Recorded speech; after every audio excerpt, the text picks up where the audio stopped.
Bulletin की शुरुआत इस वक्त एक बड़ी खबर के साथ कर रहे हैं और बड़ी खबर जबलपुर से आ रही है, जहां हाईकोर्ट ने एक बड़ा फैसला सुनाया है। कोर्ट ने 28 हफ्ते के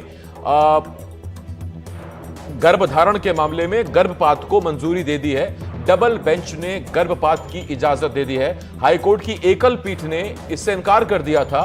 नाबालिग से बलात्कार का यह मामला है, जिसके बाद नाबालिग की तरफ से याचिका लगाई गई थी और फिर डबल बेंच ने इसे स्वीकृति दे दी। तो एक नाबालिग है जिसको 28 हफ्ते का गर्भ है और बच्ची ने, नाबालिग ने गर्भपात की इजाजत मांगी थी, लेकिन 28 हफ्ते का गर्भ होने की वजह से कोर्ट में यह मामला गया और उसके बाद गर्भपात की इजाजत हाई कोर्ट की डबल बेंच ने दे दी है, जबकि सिंगल बेंच ने इससे इनकार कर दिया था।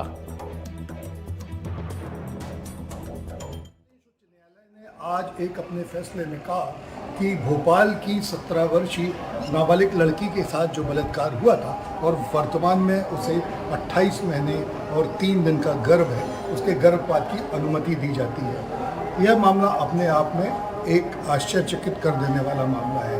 हालांकि सुप्रीम कोर्ट ने इस विषय में कुछ दृष्टांत दिए हैं। सुप्रीम कोर्ट का कहना यह है कि यदि नाबालिग लड़की यह खुद कहती है कि उसके बच्चे के पैदा होने से उसे और उसके बच्चे को लगातार परेशानियों का सामना करना पड़ेगा, इस आधार पर अनुमति दी जा सकती है। लेकिन मेडिकल बोर्ड ने जब इस बेटी की जांच की तो ये पाया कि गर्भपात करना इसके लिए जान का खतरा है और ना करने से भी इसके जान को खतरा बन सकता है। मेडिकल बोर्ड के इसी फैसले को देखते हुए उच्च न्यायालय के जो डबल पीठ है, जिसमें मुख्य न्यायाधीश रवि मलमठ और जस्टिस विशाल की पीठ ने आज यह अनुमति प्रदान की।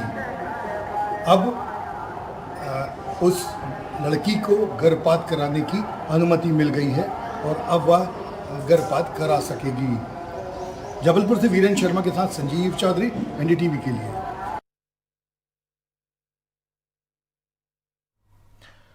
तो ये बड़ी खबर इस वक्त जबलपुर से हम आपको बता रहे हैं और जबलपुर से बड़ी खबर है भोपाल की रहने वाली एक नाबालिग जिसकी उम्र 17 साल है, बच्ची के साथ रेप हुआ था और रेप के बाद किशोरी गर्भवती हो गई थी और फिलहाल 28 हफ्ते 3 दिन का गर्भ बच्ची को है, जिसके बाद बच्ची की तरफ से याचिका लगाई गई थी और गर्भपात की अनुमति मांगी गई थी। हालांकि इसमें रिस्क जाहिर तौर पर रहेगा, लेकिन बच्ची खुद नहीं चाहती, किशोरी खुद नहीं चाहती कि वो अभी इस स्थिति में उस बलात्कारी के बच्चे को जन्म दे।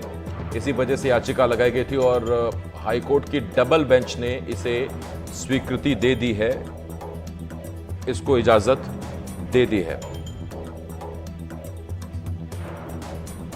तो संभवतः ये मामला उन मामलों में शुमार हो गया जहां शायद सबसे ज्यादा गर्भधारण की जो समय सीमा है उनमें से एक ये मामला था और उसके बावजूद गर्भपात की इजाजत मिली है। संजीव चौधरी मेरे सहयोगी इस वक्त इस बड़ी खबर पर हमारे साथ जुड़ रहे हैं।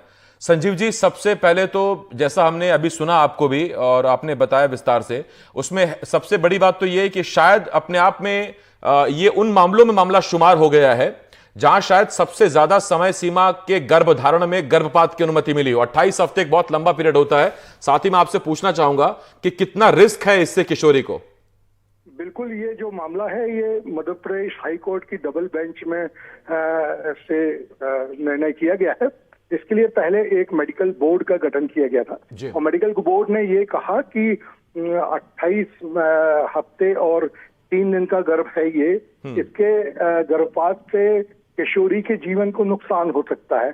लेकिन ये भी मेडिकल बोर्ड ने कहा है कि अगर ये बच्चा होता है तो उस समय भी किशोरी के जीवन को परेशानी आ सकती है।